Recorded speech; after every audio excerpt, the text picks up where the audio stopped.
On the second floor of the Appleton Public Library, in a quiet section with few crowds, lives the new No Questions Asked collection. It's a collection of materials, primarily books, on topics of mental health, substance abuse, grief, various topics that we know people are struggling with. The collection includes an overdose aid kit, or OAK box, as well as information on hotlines and local resources.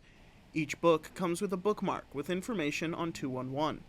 The library says the goal of the section is to reduce the stigma around asking for help. It creates the ability that support is out there and your community is trying to help you. And then doing it in a way where you can do it on your own terms.